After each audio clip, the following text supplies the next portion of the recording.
Good single.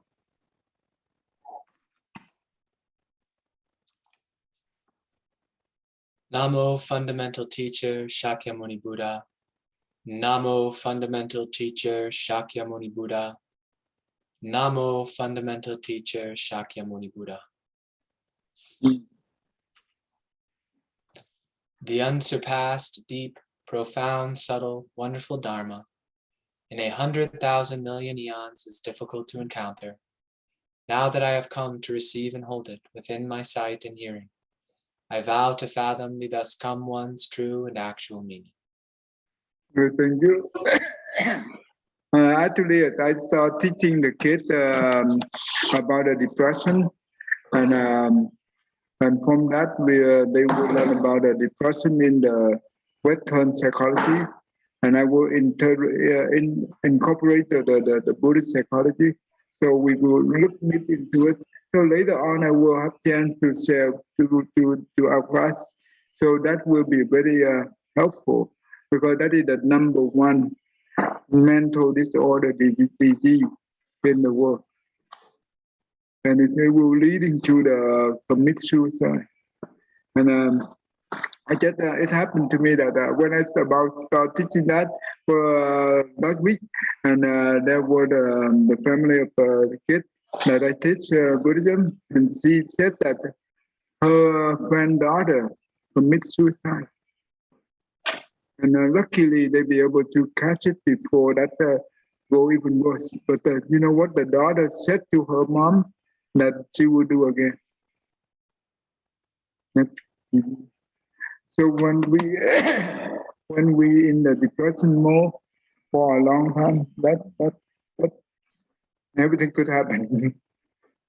So okay, I will come up with the model, and we will use that for the future learning, and that will be very powerful teaching, and deep into the emotion, deep into the okay. Anyway. So in here we have learned 18 view already. That means we're done with the 18 kind of wrong view regarding the past. Okay, so let me quickly review here to make sure that the 4 wrong view regarding to eternally, right? Eternalist. That means it's so when the person who attended the meditation, they can remember 1 life, second, 2, up to 10 or 100 past life, or even 1,000 past life. And every time when they see that, they be able to saw that when they die, they be born into a different life, and they have a specific family name, and also a specific occupation, and so on. And after that, keep repeating many times like that. So what they believe is they believe that the self and the world is eternal. You understand that, right, William? Mm-hmm. Due to the meditation. So what does that mean to us? The meditation by itself will not help them to become enlightened, right? So the outside religion, they are very good at this thing, but they still not be enlightened yet, right? They can reach the highest one, like the formless, right? There are 4 different kind of deep meditation in the formless, but they still not be able to become enlightened. But when it compared to the first state of Arahat, we call that stream enter, right? They are the one who become enlightened, even though they do not have the deep meditation like them, like the outside religion. Because so what the difference between the two, William? Between Buddhism and another religion? Yeah, the first stream enter. Oh, the difference between a stream enterer and The formless samadhi, right? oh, okay, that's the notion of self. So the stream enterer has seen through the illusion of self, but someone in the high levels of formless samadhi, they still have a subtle sense of self that they cling to. And as long as they a little lynching is still stuck, they go nowhere. That means during the time they attend the meditation deeply, they be able to see many lives like that. So they easily attach to it because they do not have the right view. You understand? Mm-hmm. Since they do not have the right view, therefore they will attach at the eternal, the self and the world.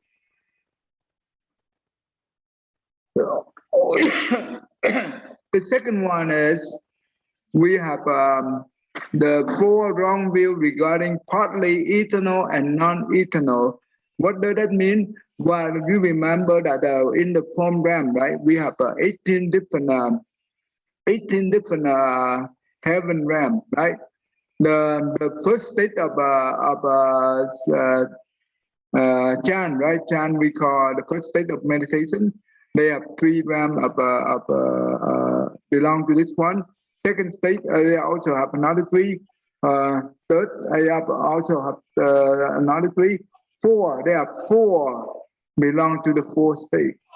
And the fifth one, is belong to the non-returner. That means the third state of Arhat.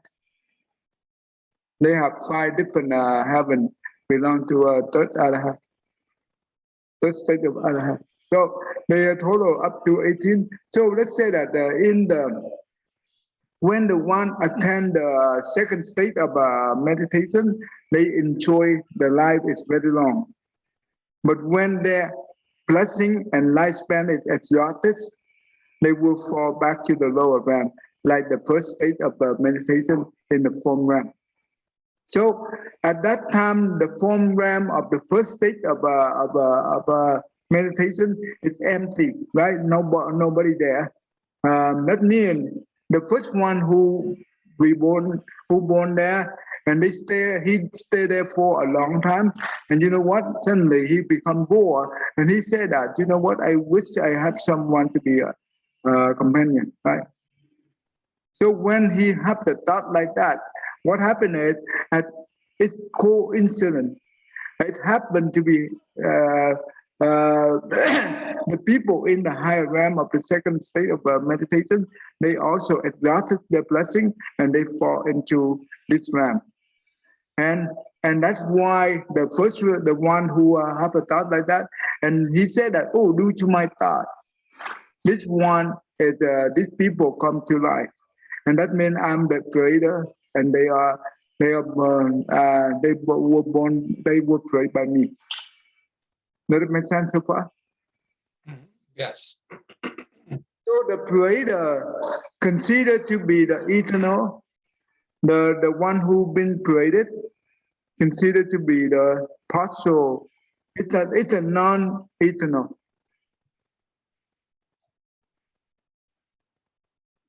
That means impermanent. Okay? And because of that, you know what? Because of that,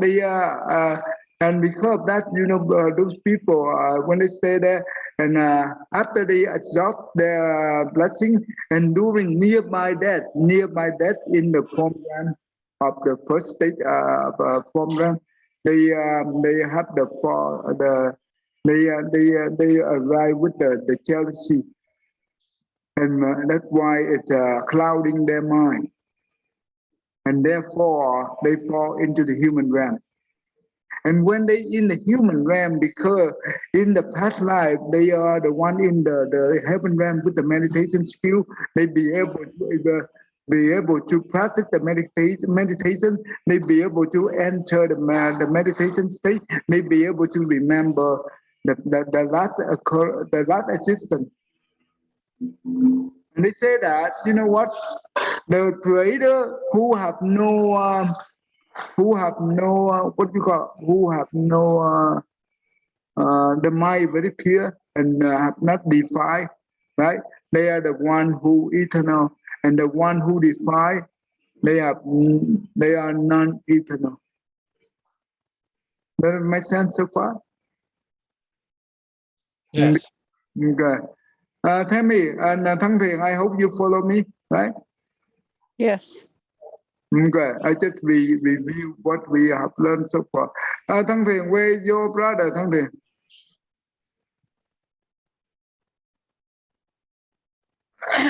Okay. The third one is the four wrong view regarding to infinite and infinite. What does it mean? When they in the meditation, what they do, they see the horizontal is finite, and they see the vertical is infinite. And due to their perception, remember, due to their perception. Therefore, they declare the world is finite and also infinite. Does it make sense? Okay. So this comes from their perception, remember? That means the Buddha always said that do not trust our feeling, do not trust our perception. And that's why the meditator from the non-Buddhist, they always trust about their thought perception. That they represent the self, the notion of self, right? So that's very dangerous. And remember, when the people who depressed, they always lean on their past memory. They always lean on their feeling. And they use their feeling to make judgment, to make decisions. And they use their thought to make decisions. And you know what? It becomes chaos, become terrified. Because they depressed, they use that. That means they do not trust anyone. They only trust their own feeling, and they only trust their own thought. And that is very dangerous. Okay? So, this one right here, the four wrong way regarding to endless equivocator, endless equivocator. What is that? I kind of forgot. Okay. This last one right here, the two wrong view regarding to the this is called no. They don't believe in the law of cause and effect. They just say that it happened for coincidence, right? So that's what it means. And also, let me see quickly here. Let me go back to. Hold on. What happened?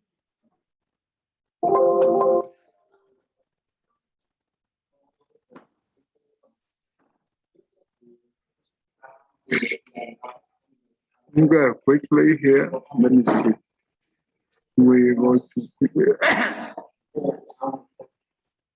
Okay. The origin, that means the body and the soul is one, or the body and soul is two different entity, or after the Buddha passed away, the Buddha still or not exist, so on and so on. And the world is, they also relate to the world as well. Okay. All right. Okay. Let's see. The view. Okay. View. View number 16.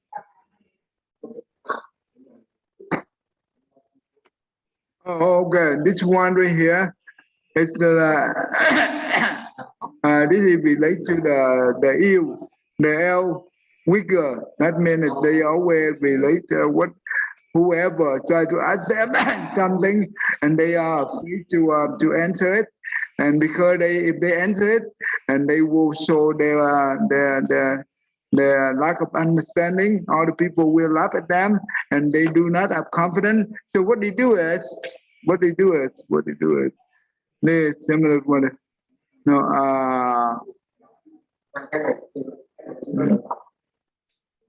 okay, what they do is okay, hold on.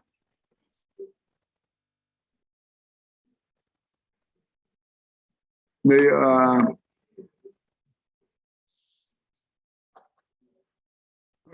I don't say this, I don't say that, I don't say is it or the why, I don't say it not, I don't not say is it not.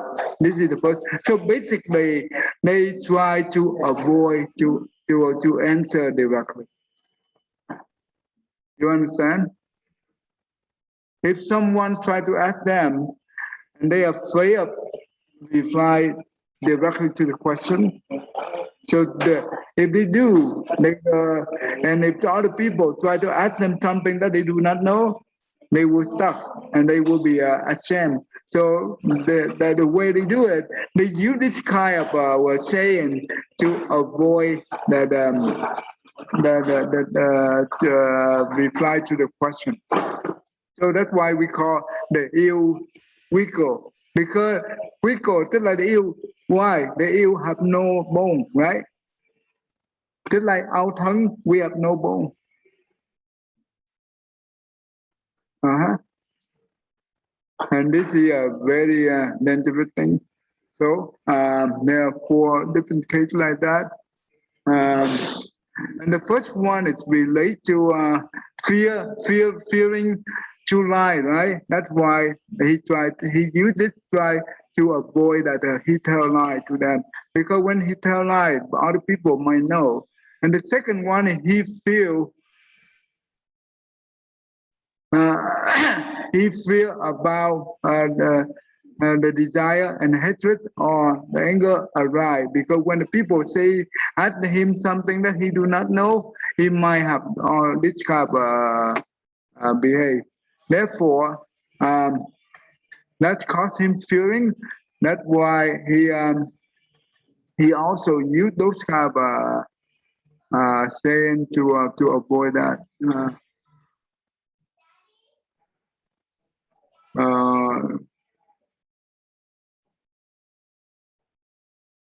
Okay, let's see the number 7. Number 7, there are the monk Deva who as soon as fall down and it may happen and fall from the ram and arise in this world, and but none of them he thinks shall in the world have arisen by chance. Okay, these are the monks son Deva called the unconscious. As soon as the perception arise in them, those Deva. Okay, let's try number 17 and 18 again. I think that we can do that one more time.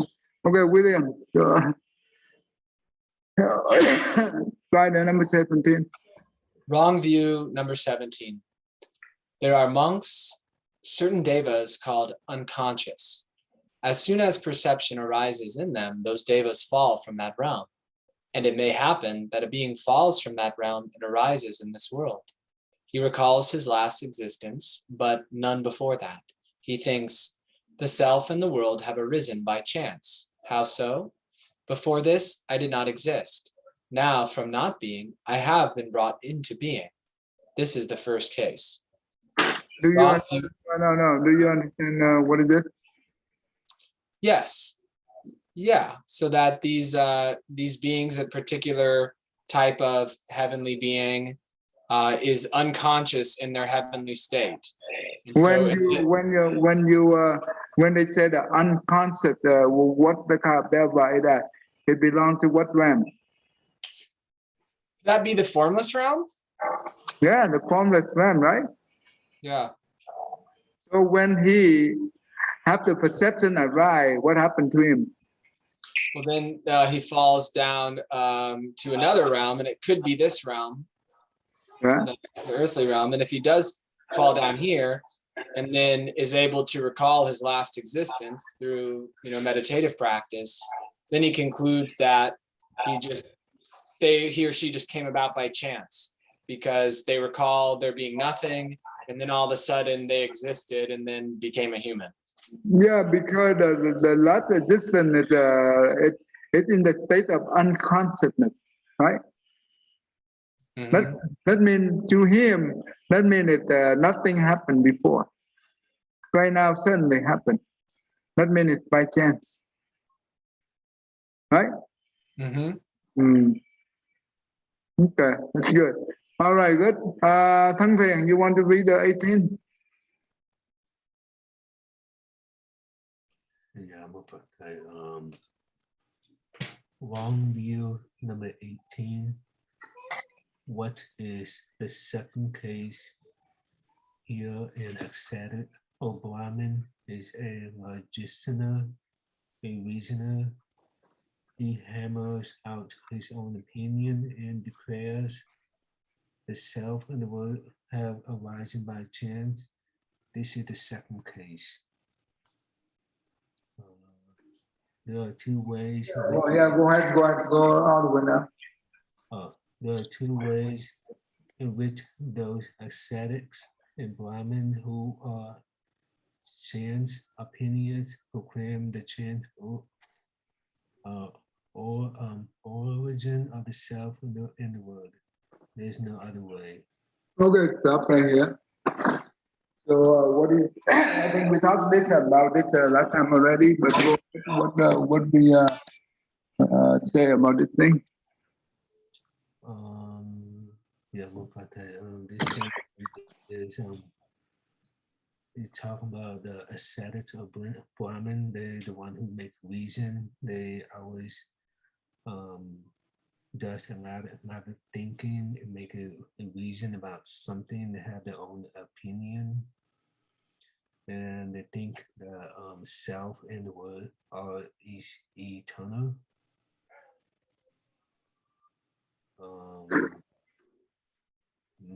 So this is how I understand.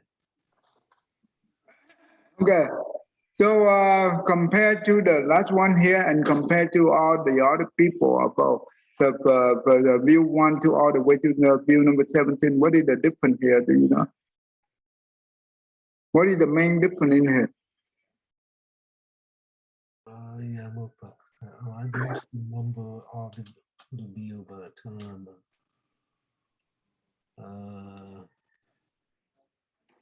let's see. I think is they have their own view. They think their view is real, and they don't agree with other people view. Tell me, I think I bring up I think we talked about this one already. Tell me. So the difference, I think, is in 17 they can recall their last life. Where in 18 they're using reason and logic, so they're thinking rather than using meditation to recall. Okay, that means all the previous, I mean all the from view number 1 all the way to 17, they are the one, those one that experience through the meditation, right? But this one right here, he have no experience about the meditation.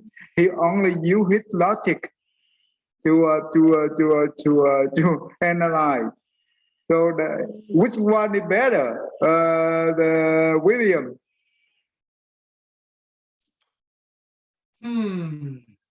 Which one is better? Wow, that's hard to say, because they came to the same conclusion. Oh, How about it? Which one is dangerous? well, I think they'd both be dangerous, because if they think that they rose by chance and that karma is not at play, then they might think that their actions have no consequences. Okay, yeah, 17 and 18 they are similar, but I'm talking about I'm talking about that. Let's say from Okay. from 1 to 16 compared to the 18 here. Which one is better? Oh, 1 through 16 compared to 17 and 18.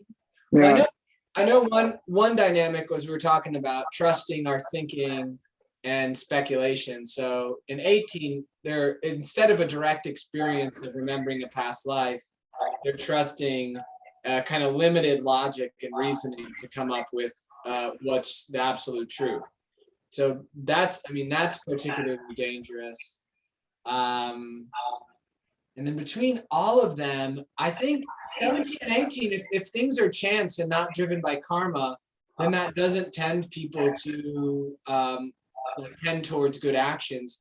But a lot of the previous ones would still tend someone to good actions, like the infinite and or the eternal and the non-eternal, where those who are not defiled are eternal, those who become defiled are non-eternal. So then if they held that belief, then they would try to rid themselves of defilements. They would take good actions. So like that would be a relatively less harmful one, I would think. yeah, because they believe in the law of cause and effect, right? Right? At least for that case. But 17 and 18, they do not, right? And especially number 18 they only use the perception and the logic, the reasoning. You know what? What about the people who depressed? You know what? They also believe their own perception, right? They also come up with their own reasoning. And you know what? Trust our God is dangerous thing, very dangerous. So especially if we don't have the right view and we have the wrong view and we trust our own God. Okay, let me tell you a story here. I know a few people that follow the wrong path because their teacher is the one you said that the gold digger. You know what I mean? You know what the gold digger? That means that they are the one who are using the teaching as the mean to dig the gold. Okay, so basically they lead their disciple into the wrong path. Okay, and that is very dangerous. And you know what? The teaching they give is not even follow any kind of a Buddha teaching at all. It doesn't make sense at all. And one of the technique of the meditation for this teacher to student is, you know what? When you be able to hear, you listen to the sound of your ear. When you do the meditation, just press your finger to your ear, and when you hear the sound of your own inside the ear, that means you attention the degree of practice. You know what I mean? When you put the finger in here, automatically you hear your own voice, some kind of voice in there already. You know what I mean? Yeah. And you know what? For those people, doesn't matter what kind of teaching that what kind of advice that we try to give to them in the regional way, help them to have the right view. They could not be able to accept it because sometimes those things their mind controlled by other people. You understand? Yeah. And the one who been depressed and they are taking the antidepressant depression, right? The medication. The more medication they take, they will control by the medication, and somehow the medication also trigger the side effect. That means inside their mind, they be able to hear the voice. Mm. You understand? If they believe in those kind of believe in the voice and also believe about their own feeling, about their own thought, you know what? Could lead them to commit suicide. You see how dangerous it is? Very dangerous. So so we have to be very careful. So the Venerable Master of Sanghua, that means my grand master, he said that if we are not yet attend the Arhat, never trust your thought. Never.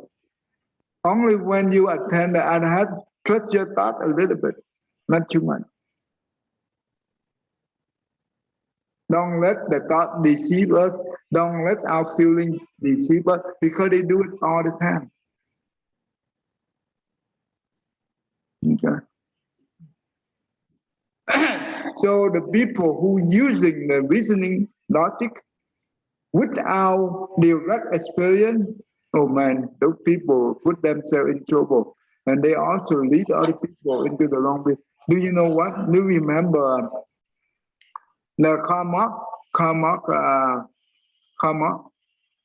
He the philosopher who wrote the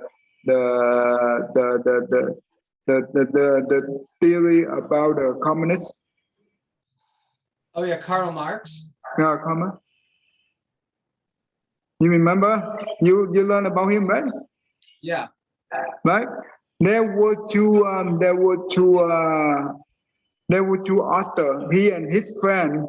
They both come up with the principle of the communist, and due to their perception, due to their reasoning, a lot of people suffer in the world. You understand that?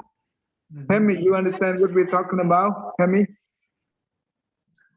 Yes, I understand what you're talking about. Everything except for hearing the voices. That's something that's new to me. I've never experienced that part. So that's different. Well, that's a good news. You don't want. Yeah, I think that would scare me. I think that would scare me on. I'd probably have to move on if I start hearing voices. Yeah, that do not trust those things because that's very scary. And that's why we when we learn this thing, we need to recognize things, right? So the difference here and there, and we be able to recognize what is the right view and what is the wrong view. Otherwise, other people teach us something that we do not know, and we don't have the eye of the wisdom. We don't have the eye of the Dharma.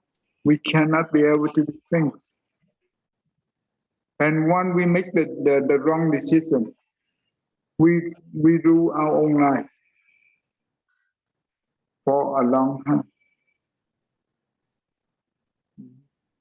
So in the Vietnamese class, I said this thing. You see that we live in the world that a lot of chaos happen, right? A lot of chaos happen. Everything is upside down right now in the world, and we easily walk on the wrong path because we did not remember anything about our past, right? Even though we do a lot of good deeds, but it doesn't help us to walk on the right path. So what will help us to walk on the right path when we be born in this evil world? How do we assure that we can protect ourselves?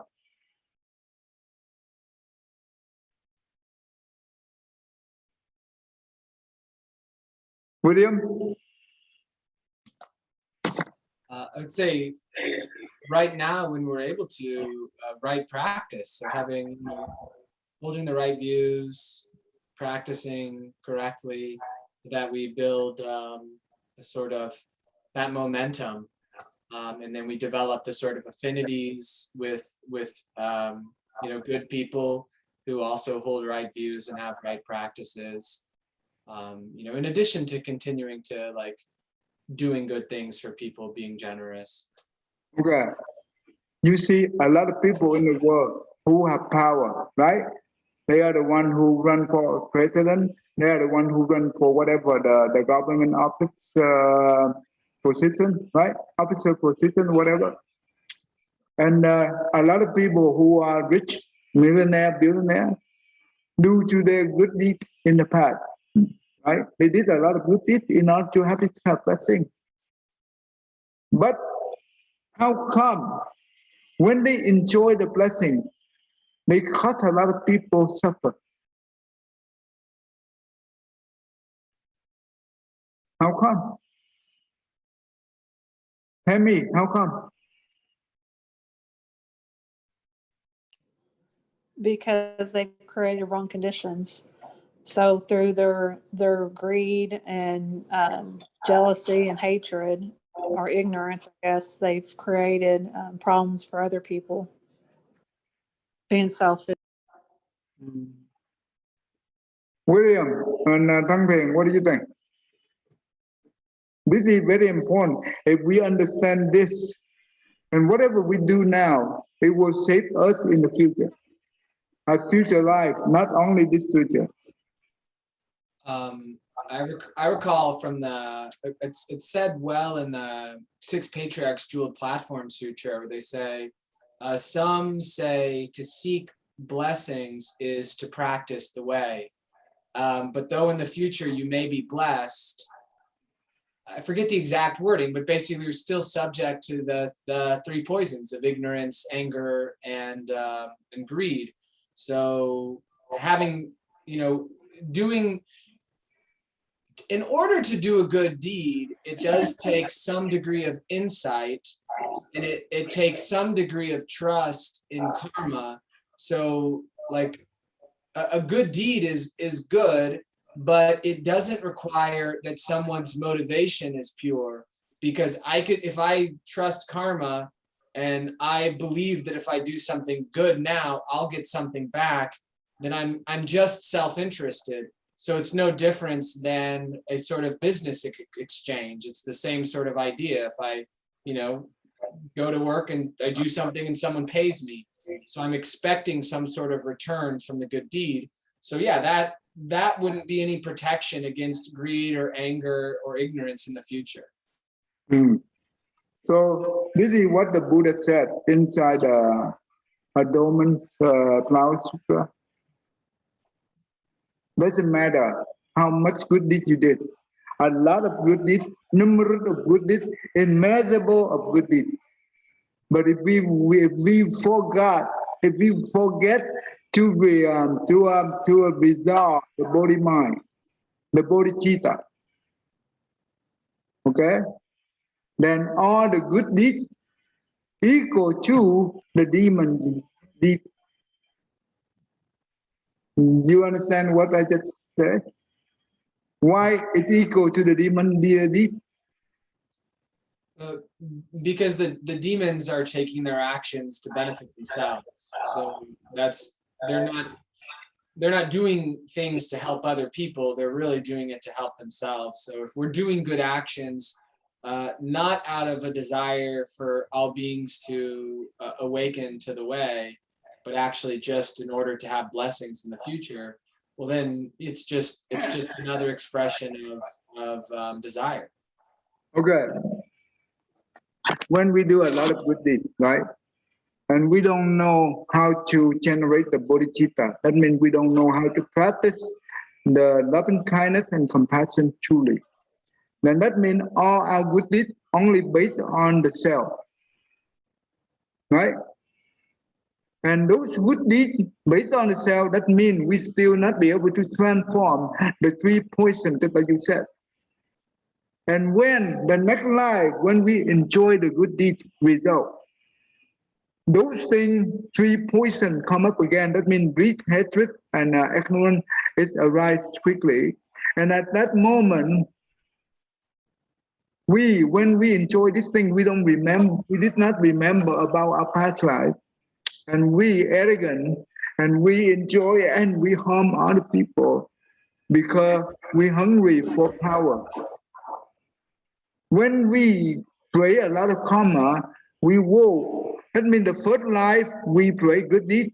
The second life we enjoy the blessing. The third life we will fall into the three evil realms.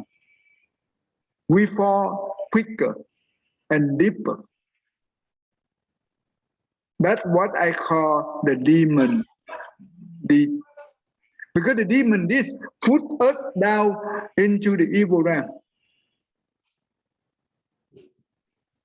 It won't help us to move on into the into the enlightened way. So how do we protect ourselves? The bodhicitta is the most important and the foremost important of all. The Buddha did not praising specific proof. That means Arahat or Pasika Buddha, but he praising even the normal people like us, whoever be able to generate the bodhicitta.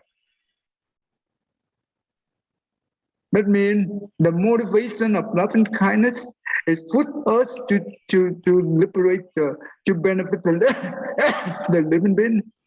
The bodhicitta is the precious throughout the 10 directions of the Buddha world. No one can, nothing is more important than the bodhicitta itself. When we be able to generate the bodhicitta, and when we do the good deed, and we use the bodhicitta, do the good deed on the bodhicitta mentality. You know what? Even the work that we done the work very small compared to the people who do not know how to generate they are do based on their self-centered. They are done based on, they do a lot of good work, but they do not based on the bodhicitta. The blessing they have is very little. Compared to the one who work with the bodhicitta, the blessing they have is unbelievable. Because why? The love and kindness and the compassion is unlimited. The blessing also unlimited. What does that mean?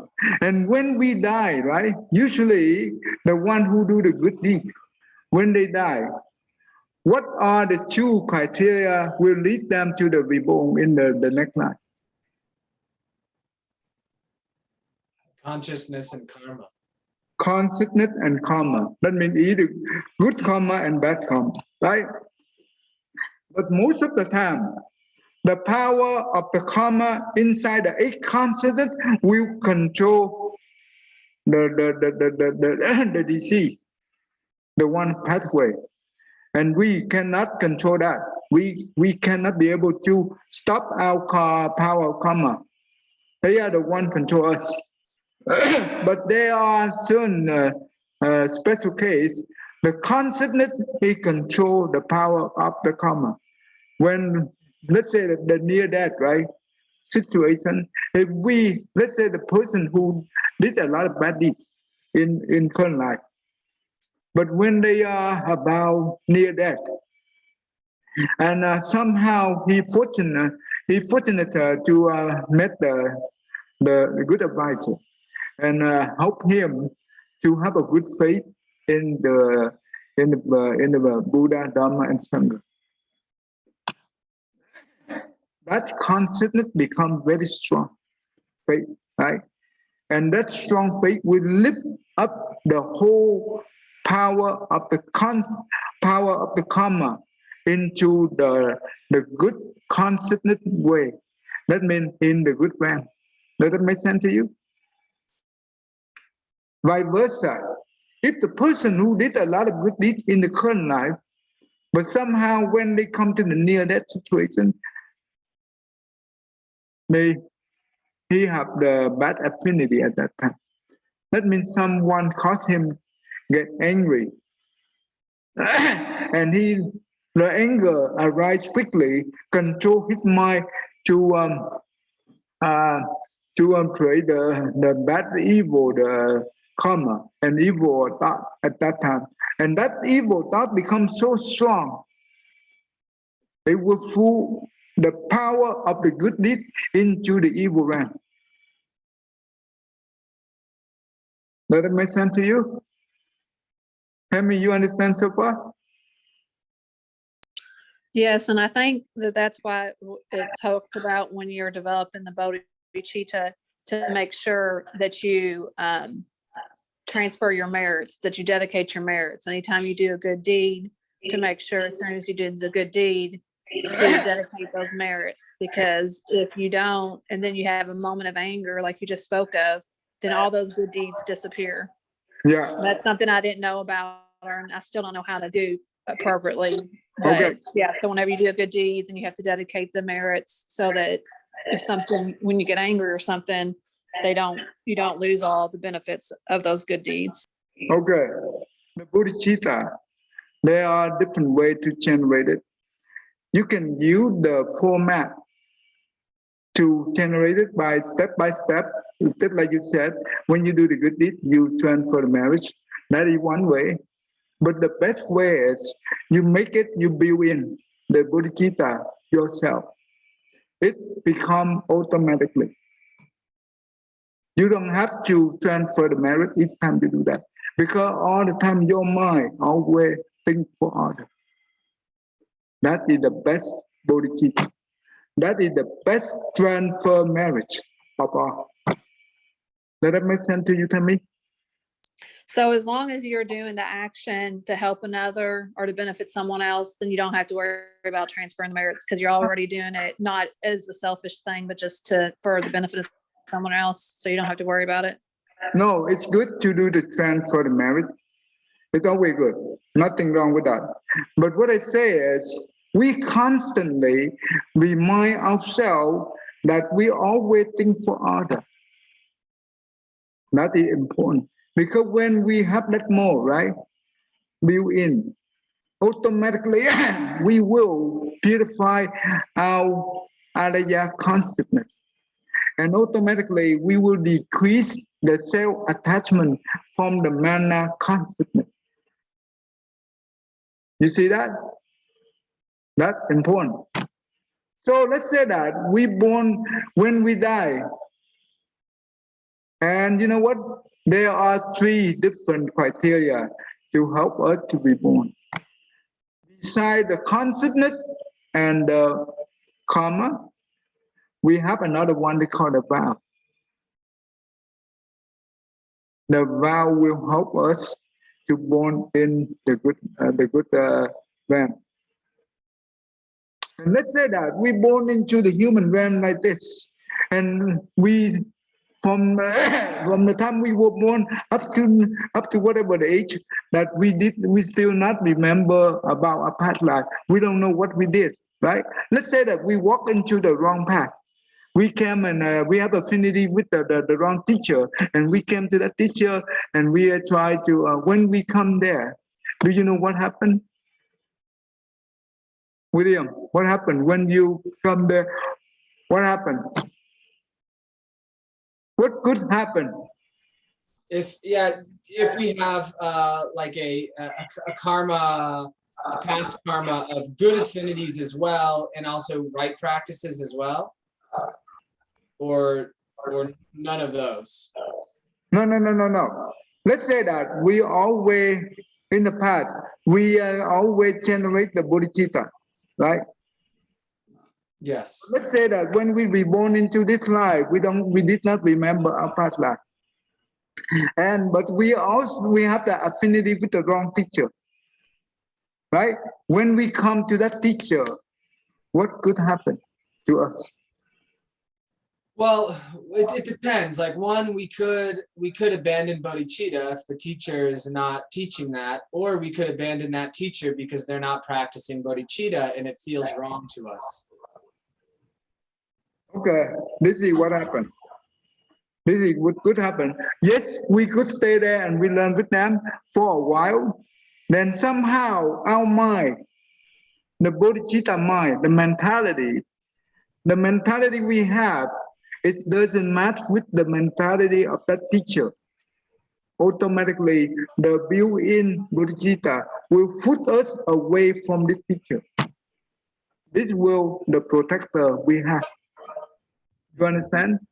This is the number one protector. Just like when we go to war, right? We have the armor. We put on the armor, That is the good, the bulletproof vest, right? Mhm. Yeah, the bodhicitta is the same way. Oh, when we walk into the environment that become very negative, we can feel it right away. Even though we don't know what does that mean, but we feel it, and you know what? We will withdraw. We don't go near them. This is the protection from the bodhicitta. And you know what? Whenever we have affinity with a good teacher and we have affinity with the Mahayana Sutra, the first time you read it, you'll be able to intuit easily. Because this is just like you just relearn about this thing. You understand? This is important.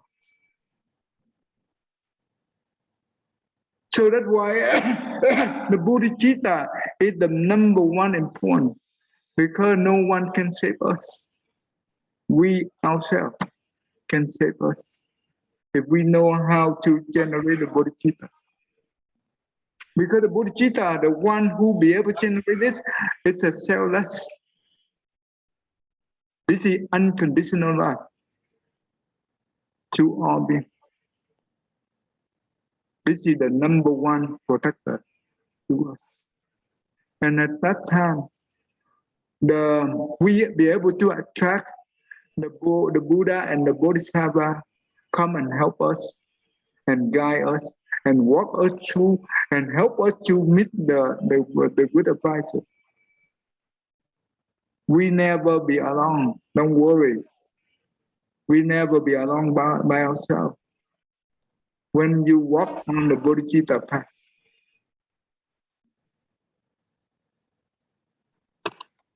So remember this. So that doesn't matter how much good deed you have done. But if we don't know how to generate the bodhicitta, then all the good work become the demon work.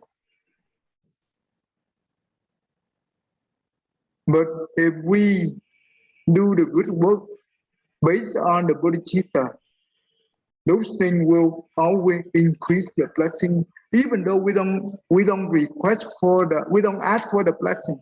But the blessing will come to us anyway due to the law of cause and effect. And it's become even greater. It's increased immeasurable when you don't ask for it. Tammy, you understand so far? I hope, Thangthê, you understand? Yes, thank you. Yeah, thank you. So when we walk on the path of the Bodhisattva path, and without the bodhicitta, there is no Bodhisattva path. There is something else.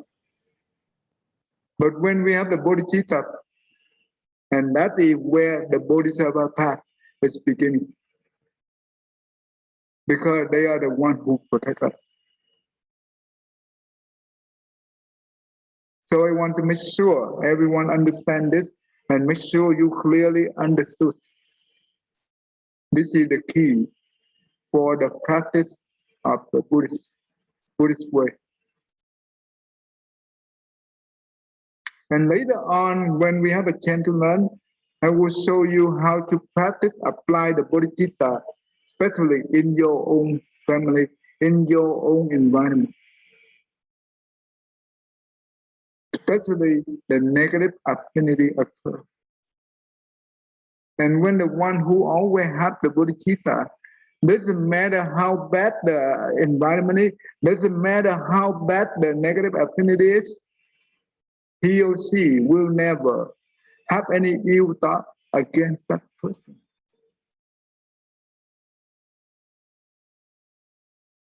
This is truly bodhicitta.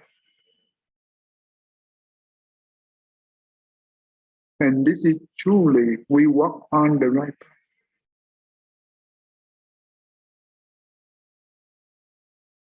the bodhicitta, the person who practice the bodhicitta, that means the bodhisattva path, they willing to give up whatever it can to benefit others without consider for themselves.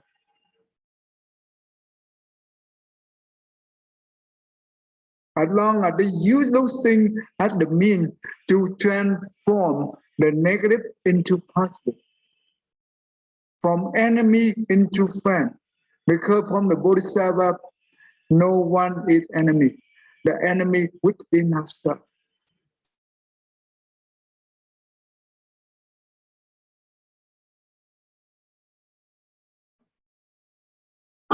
Okay. So I just want to make sure that we we understood this thing. And any questions so far? I have a question. Yeah. So this all sounds extremely important, and I'm excited to take this class and learn. But I know you said you've already been teaching this class. How long have you been teaching this class? Like, how long is it from beginning to end? How many years does it take to go through that? You mean the thing I just said to you? The bodhicitta, yeah. Okay. You remember the book I introduced you? Yes. I used that book as the source. And I, based on that book, as the framework. And I will explore into Mahayana Sutra and walk beyond that book. I just start teaching in the Vietnamese audience maybe 2 months. I would, by the time I finish the book, maybe a year. But doesn't matter how long it takes. But the quality we learn is important.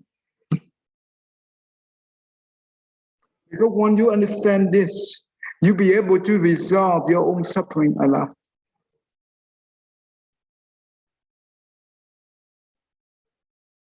Yep, we let's finish the 62 wrong view, and I will promise that we finish the traveling because the wrong view also a part of the traveling that is the first one is called the ignorant, right?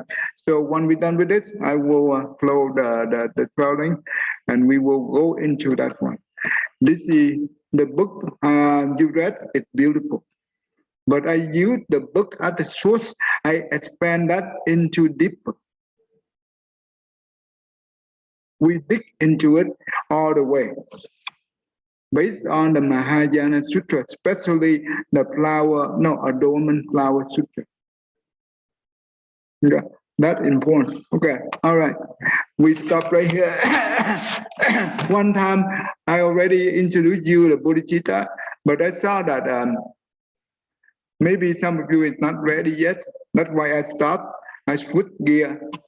But now, look like we ready. I will go back and I will base on this book, and I will teach you deep into it because the book have a good framework, very good framework. I love that book so much.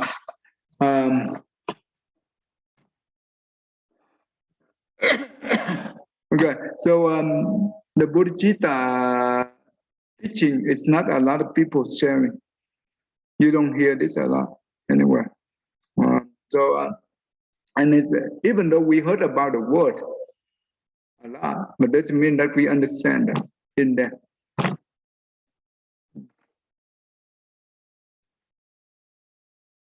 Are there certain chapters in the flower adornment that go along with it? Are there certain chapters that go in the flower adornment series that go along with it in particular? Yeah, the bodhicitta. They certain chapter relate to how the bodhicitta benefit us. Can you let me know which chapters? Because I just got all those in. Chapter okay, chapter 17 and 21.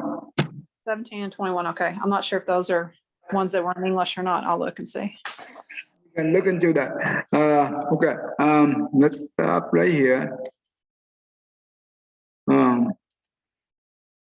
the flower adornment flower sutra, that is the state of the Buddha state and the Bodhisattva state, and that is the Bodhisattva path. Okay, that's the highest sutra in the Buddhism, Mahayana. Okay. Um,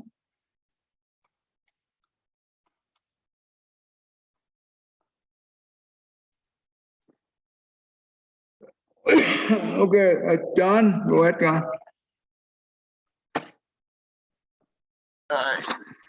May every living being, our minds is one and radiant with light, share the fruits of peace for heart of goodness, luminous and bright.